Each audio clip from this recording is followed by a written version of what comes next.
Quero chamar a atenção de todos ao texto.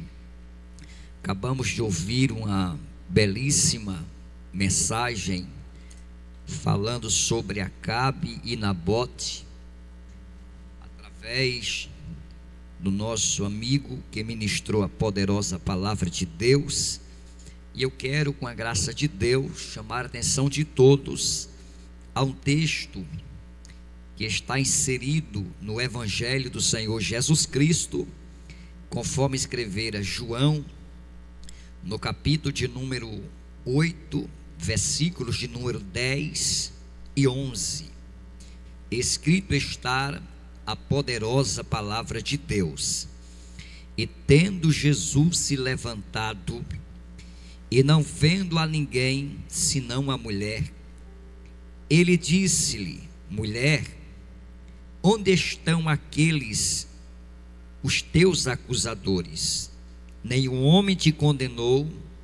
E ela disse: nenhum, Senhor. E disse-lhe Jesus: nem eu te condeno, vai e não peques mais. Eu quero, com a graça de Deus, com a ajuda do Espírito Santo de Deus, ser fiel àquilo que Deus propôs em meu coração, ainda nas primeiras horas deste dia, sabedor que estaria aqui no Louvor e Palavra.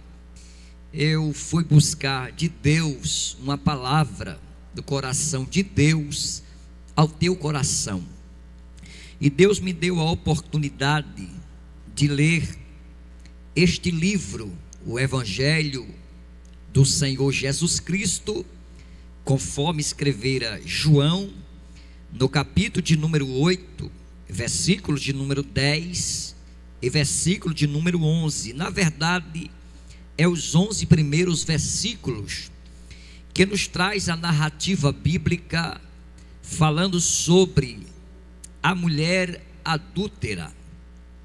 Pois quando lemos esse texto, vai aparecer nesse texto alguns personagens bíblicos que confrontaram, ou por que não dizer que diuturnamente eles confrontavam o ministério de Cristo de uma forma direta e cabal. Quando Jesus ele vem ou desce do Monte das Oliveiras, Jesus ele retorna ao templo, e diz a Bíblia que Jesus aqui, ele indo ao Monte das Oliveiras, como era algo normal no seu ministério, Jesus sempre ele se ausentava para buscar a presença do Pai. Contudo, Jesus agora, o texto de João capítulo 8 e verso de número 1, diz assim: Jesus foi ao Monte das Oliveiras. Observe a expressão do texto: Jesus, ele foi ao Monte das Oliveiras. Quando nós lemos os 4 primeiros evangelhos, a saber, Mateus, Marcos, Lucas e João, é de fácil compreensão entender que a vida de Jesus sempre foi uma vida de busca à presença de Deus, ou de buscar a presença de Deus. Em muitos textos você vai observar que tinha alguns discípulos, não todos, a totalidade eram 12, mas nem todos tinham uma vida voltada para a oração. Contudo, a Bíblia destaca 3 discípulos que sempre eles estiveram no ministério de Cristo, e sempre eles eram convocados a viver uma vida de oração: Pedro, Tiago e João. Contudo, o texto de João vai dizer que Jesus foi ao Monte das Oliveiras. Qual era a finalidade de Jesus ir ao Monte das Oliveiras? Primeiro, era para manter o relacionamento pessoal com seu pai. Contudo, a segunda experiência que entendemos, ou o segundo motivo de Jesus ir ao Monte das Oliveiras, era para se manter em uma vida de oração, conectados com o céu. Contudo, a Bíblia diz aqui que ele, voltando pela manhã cedo, depois que ele desceu do Monte das Oliveiras, ele voltou de manhã cedo e foi novamente ao templo, e todo o povo vinha até ele, ou ter com ele. E Jesus, sentando ele o ensinava. Observe que todo o povo vinha até ele. Jesus tinha um poder da persuasão. O que é isto? O poder de atrair as pessoas. E nós entendemos que toda pessoa que tem o altar da oração, ou que tem o altar de oração, ele tem o poder de persuasão, ou seja, de atrair as pessoas para si. Jesus, ele não só pregava, mas Jesus também, ele ensinava, a ponto que os fariseus diziam que ninguém ensinava como Jesus ensinava. E qual era a forma ou método que Jesus ensinava? Primeiro, ele não ensinava como os fariseus, também não ensinava como os escribas, que eram os doutores da lei, aqueles que falavam uma coisa para o povo, contudo eles não viviam aquilo que eles pregavam, nem aquilo que eles falavam. Então nós vamos observar que esses dois personagens, tanto escriba quanto fariseu, eles tinham em seu currículo diário a meta de obedecer à lei de Moisés. A lei de Moisés, ela era composta de 613 mandamentos. 613 mandamentos.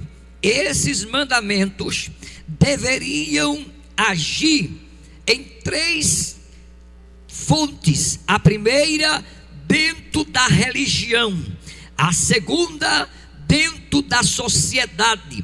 E a terceira, dentro ou no meio da família. Qual era a finalidade dos mandamentos ou da lei de Moisés? Que era cerca de 613 mandamentos, ou seja, manter a boa ordem, primeiro na religião, segundo na sociedade, e em terceiro no meio ou no âmbito familiar.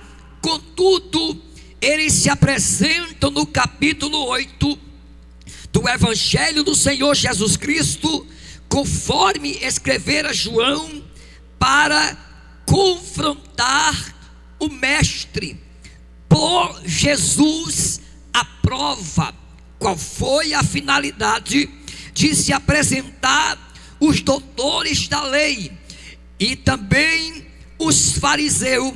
Primeiro foi para confrontar o ministério terreno de Cristo. Eles perseguiam o mestre, porque o mestre dizia que era filho de Deus. Segundo, os fariseus perseguiam a Jesus para que eles viessem confrontar ou pegar Jesus em alguma falha. Contudo, o texto de João vai dizer no capítulo 8 e verso 3: os escribas e os fariseus trouxeram-lhes uma mulher apanhada ou pegada em adultério ou no flagrante de adultério, e colocaram ela no meio E disseram-lhes, versículo 4, e disseram-lhes: mestre, esta mulher foi apanhada em adultério no próprio ato. Versículo 5: ora, Moisés nos ordenou que as tais sejais apedrejada, ou seja, apedrejada até a morte. E o que é que o Senhor diz? A Bíblia nos diz no versículo 6 que isto eles diziam tentando para poderes ter alguma coisa contra Jesus. Contanto, porém, Jesus se inclinou e escrevia com o dedo na areia, como se Jesus não tivesse ouvindo aquilo. Quando nós abrimos a Bíblia em João capítulo 8 e verso 32, João, inspirado pelo Espírito, ele vai trazer esta revelação bíblica dizendo: e conhecereis a verdade, e a verdade vos libertará. Se pois o Filho do Homem te libertar, ou vos libertar, verdadeiramente sereis livre. Então nós vamos observar que esta mulher estava sendo levada a uma acusação dentro da lei ou do contexto judaico, que exercia o papel de 613 mandamentos. Contudo, a Bíblia nos revela que Jesus agora, quando ele ouve isto, diz a Bíblia que Jesus faz de conta que não tinha ouvido aquelas palavras proferidas por quem? Por escriba e fariseu. Quando Jesus ouve isto, Jesus se inclina e ele começa a escrever na terra ou na areia. Até hoje, alguns eruditos bíblicos, eles nunca definiram o que foi que Jesus estava escrevendo na areia. Alguns dizem que Jesus estava escrevendo os perdão para aquela mulher. Alguns dizem que Jesus estava escrevendo uma nova história na vida daquela mulher. Contudo, quando nós vamos observar o texto bíblico, nós vamos observar que quando Jesus se inclina, que começa a escrever, Jesus estava dando o tempo para que viesse uma resposta da parte de Deus. Porque quando nós abrimos a Bíblia, nós vamos observar que aquela mulher, na verdade, ela tinha cometido um grande pecado, glória a Deus, no corpo. E quando nós observamos a Bíblia, o profeta Isaías, no capítulo 59, verso 2, diz que o pecado faz separação entre a criatura e o Criador. E o que é que vai acontecer? O que vai acontecer é que Jesus vai escrevendo, vai pegando o seu dedo e vai marcando a areia, a ponto que quando Jesus, no versículo 7, então, quando eles continuaram a perguntar-lhes o que é que vai acontecer, Jesus, levantando-se, aquele que entre vós, respondeu Jesus, aquele que dentre vós não tem pecado, atire a primeira pedra. Ou seja, Jesus vai apelar agora para a consciência do homem. Glória a Deus, porque eles estavam na mesma condição daquela mulher, se não no ato, no flagrante de adultério, mas eles estavam na mesma condição espiritual daquela mulher. Quando Jesus se levanta e diz para eles: aquele que não tem pecado, atire a primeira pedra. Meus amados irmãos, em nome da religião, os homens fazem muitas coisas em nome da religião. O homem mata, em nome da religião. O homem faz coisas que alguém pode até duvidar, em nome da religião. Eles estavam abraçando o que, pregador?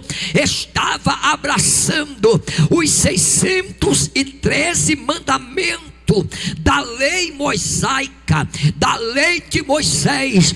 Todos nós conhecemos a lei de Moisés. Quando Deus passou a lei para Moisés, diz a Bíblia que quando Moisés ele desce do monte recebendo as tábuas da lei, diz a Bíblia que quando ele chega embaixo, ele compra toda a nação de Israel se prostrando e adorando a um bezerro de ouro. Diz a Bíblia que naquele dia que Moisés viu esta cena, ele quebra as tábuas da lei. E o que vai acontecer quando Moisés ele quebra as tábuas da lei? Era assim como Moisés estivesse quebrando o pacto e a aliança. Mas diz a Bíblia que Moisés estava vivenciando um tempo da lei, e Jesus agora estava no tempo da graça.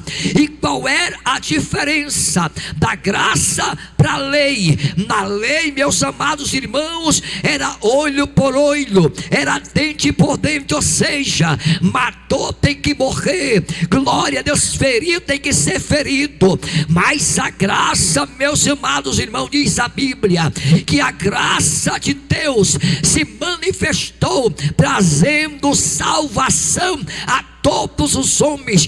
Os fariseus estavam presos na lei, os fariseus estavam presos naquela, glória a Deus, na lei. Os escribas, que era doutor da lei, também estavam presos. Mas diz a Bíblia que aqui vai se manifestar a graça, o amor e a misericórdia. A graça, o amor e a misericórdia. E o que é a graça? É o favor imerecido. E o que é a misericórdia?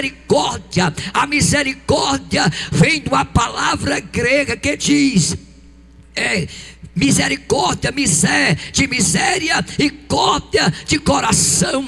Contudo, meus amados irmãos, o amor agora vai se manifestar, porque diz a Bíblia que Deus amou o mundo de uma tal maneira que ele deu seu Filho unigênito, para que todo aquele que nele crê não pereça, mas tenha a vida eterna. Então o que aprendemos aqui em João capítulo 8 versículo 1 a 11 é que vai se manifestar o amor, a misericórdia e a graça de Deus. Oh glória, a Bíblia diz que Deus é rico em misericórdia.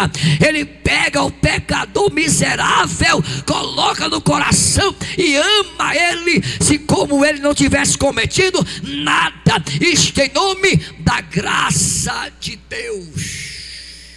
Então, três coisas vai se revelar em João capítulo 8 e verso 1 a 11. O amor, a misericórdia e a graça.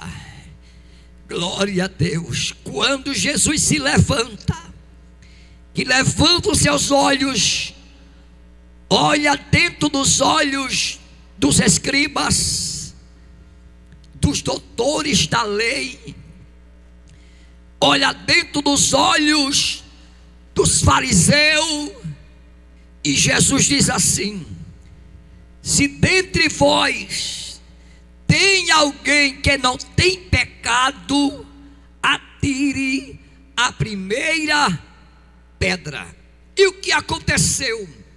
Houve um grande silêncio, porque está escrito: vinde a mim, todos vós que está cansado e sobrecarregado, e eu vos aliviarei.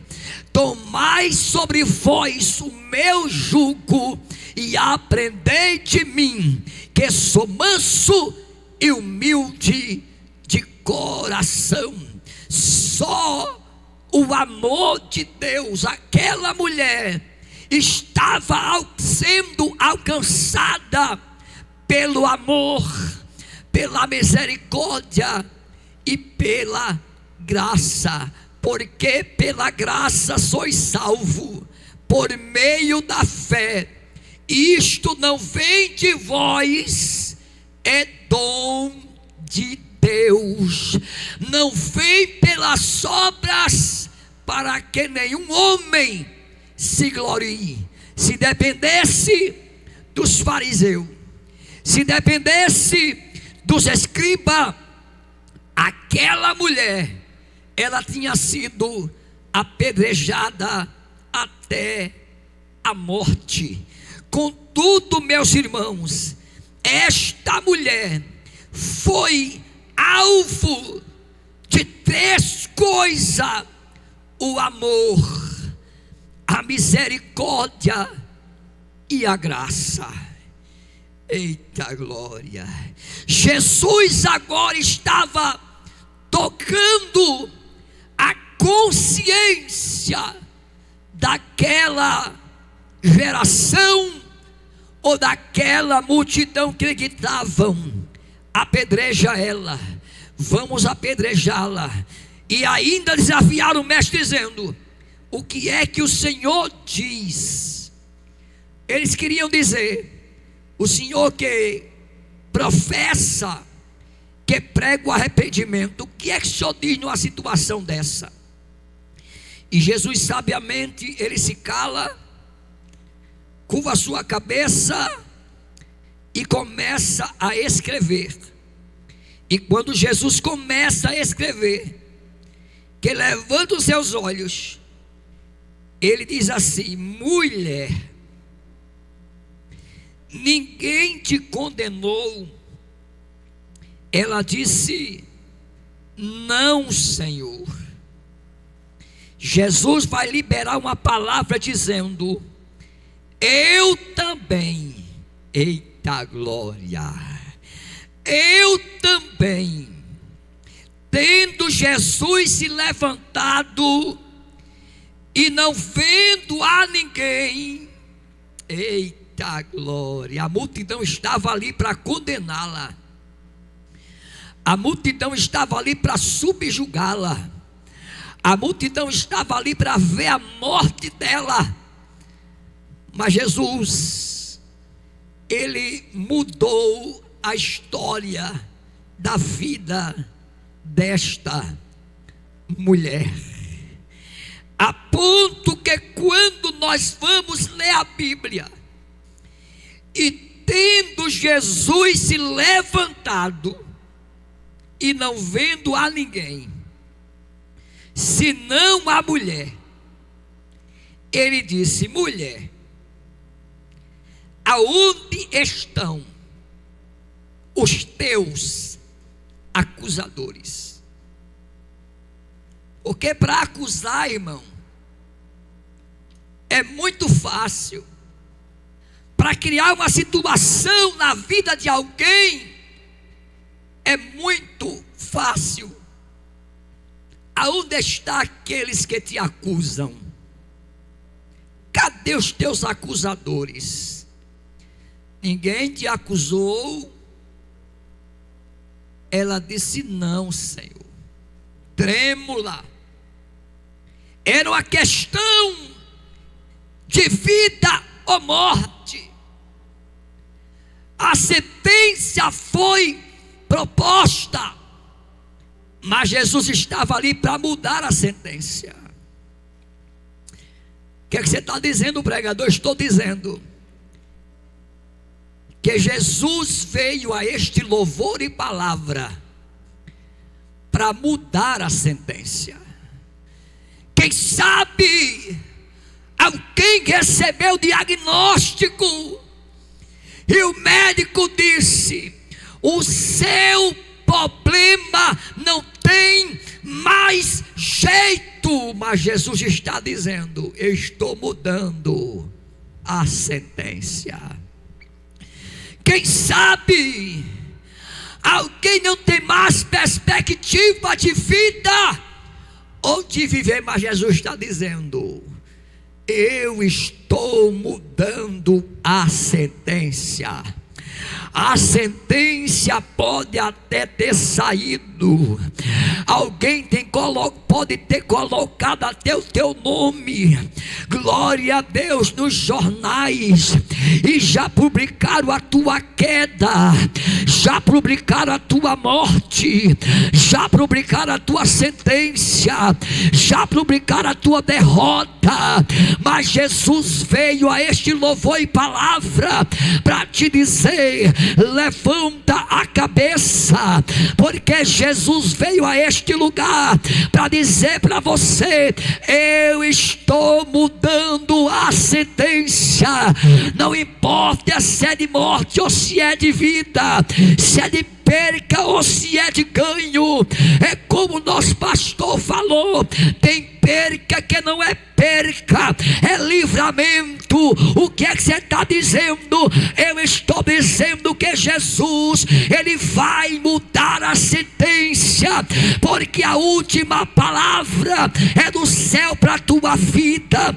Eu estou dizendo nesta manhã que o meu Redentor vive, e por fim Ele se levantará, e o nome de Jesus Cristo na tua vida será glorificado. Ele vai continuar escrevendo uma nova história na tua vida.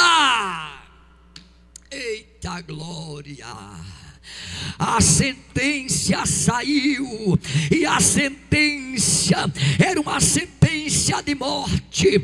A sentença saiu, os homens abriam a boca e diziam: mestre, esta mulher foi apanhada no flagrante de adultério, e Moisés nos ordenou na lei. E eu pergunto: quem é maior que Moisés? Quem é maior que Abraão? Quem é maior que Isaac? Quem é maior que Jacó? Quem é maior? É o Rei dos Reis e Senhor dos Senhores. Ele está se levantando e está dizendo: eu vou te dar vitória nesta batalha, nesta luta. A tua família não será destruída, o teu lar não será destruído, o teu casamento não será destruído, porque eu estou mudando a sentença na manhã deste dia. Eita glória! Jesus muda a sentença. Quando ele começar a escrever na areia. Ele começou a escrever na areia, e não tem ninguém no mundo que decifre o que Jesus estava escrevendo com o seu dedo na areia. Escrever na areia não significava muita coisa. O que significava era a palavra revelada que ia sair da boca de Jesus, dizendo: se vocês não têm pecado, atire a primeira pedra. Não é isso que vocês querem ouvir? Não é isso que vocês queriam ouvir? Porque eles diziam: mestre, o que tu dizem? Eles estavam esperando uma resposta. Glória a Deus. O inferno todo se levantou para esperar uma resposta. E sabe qual era a resposta que o inferno queria? É que Jesus levantasse a sua cabeça e dizia: é verdade, ela pecou, ela adulterou, mas a minha Bíblia diz que aquele que confessa e deixa, alcança a misericórdia. Jesus estava ali dizendo: mulher, vai se manifestar na tua vida o amor, a misericórdia e a graça, assim como o Espírito coloca em meu coração para te dizer: vai se manifestar na tua vida o amor de Deus, a misericórdia e a graça. E quando isto se manifestar na tua vida, Ele vai continuar te abençoando, Ele vai continuar mudando a sentença, e o nome dEle continuará sendo engrandecido na tua vida. Mulher, ninguém te condenou, não. Eu também te digo, eu também não te condeno, nem tampouco eu vou te condenar, porque Jesus não veio para condenar o homem, Jesus veio para salvar o homem. A maior missão de Jesus aqui não é para botar o dedão na face de ninguém e condenar, glória a Deus, subjugar, humilhar. Isso é coisa de homem. Mas Jesus não, Ele veio para desfazer as obras de Satanás. E o que é que vai acontecer aqui? Jesus vai dizer: mulher, ninguém te condenou. Ele disse: não, Senhor, eles também não lhe condenam. Se eles não têm nada a ver, porque eles saíram, eu também não tenho nada a ver com isso. Agora eu vou te dar um conselho. E qual é o conselho, mestre? Versículo 11. E ela disse: nenhum homem, Senhor, me condenou.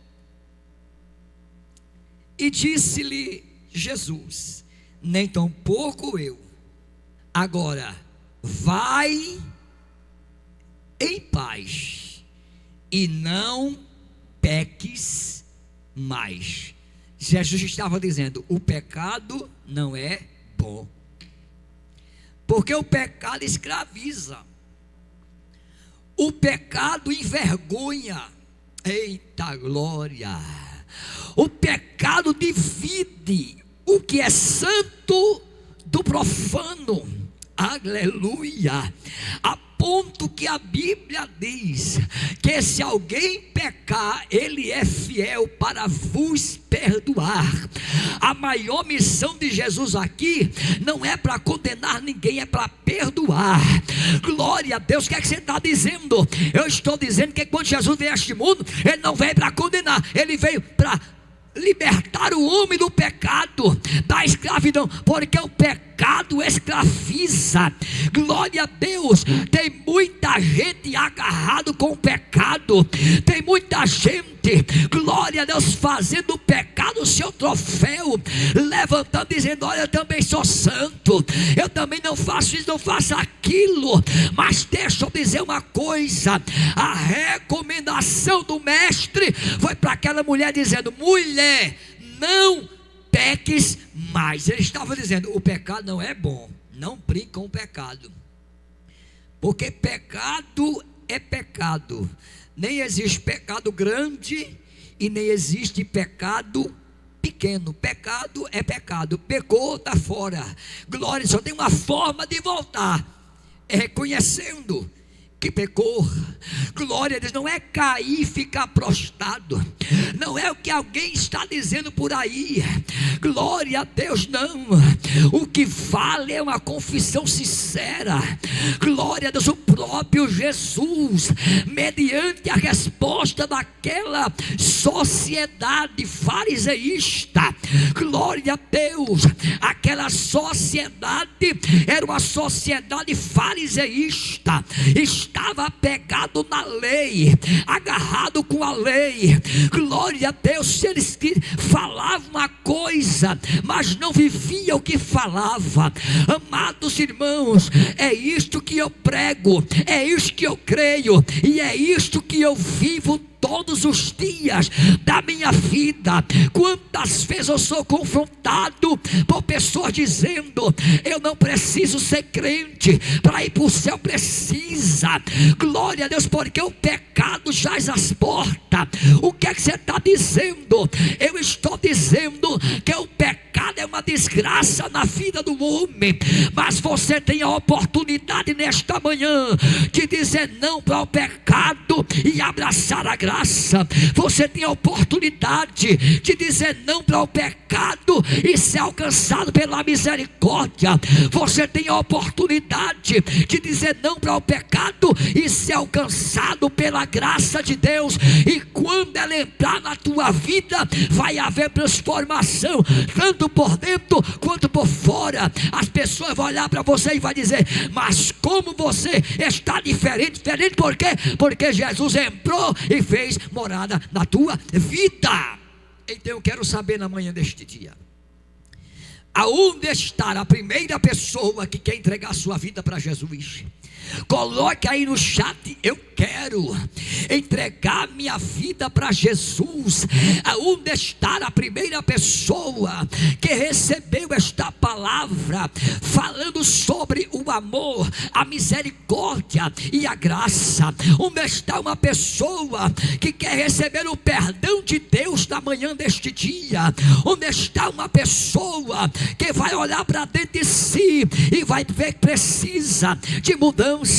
Onde está uma pessoa que quer ter sua vida transformada? Onde está uma pessoa que quer ser alcançada pelo poder de Deus para a salvação de todo aquele que crê? Onde está uma pessoa que quer que Jesus entre no seu casamento, na sua casa, na sua vida, glória a Deus, no seu trabalho, e faça uma transformação extraordinária para que o nome dele seja na tua vida glorificado? Coloque aí no chat: eu quero aceitar a Jesus para haver uma transformação na minha vida. Coloque aí, eu vou orar por você agora. Vou fazer uma oração por você agora. E o Espírito de Deus, que testifica ao meu espírito, está te dizendo: levanta a tua cabeça, porque o meu Redentor vive e por fim ele se levantará. Amado Deus e poderoso Pai, em cuja presença estamos nós, Pai santo e eterno, Deus de Abraão, Deus de Isaque, Deus de Jacó, eu preguei a tua palavra sobre o tema, escrevendo na areia,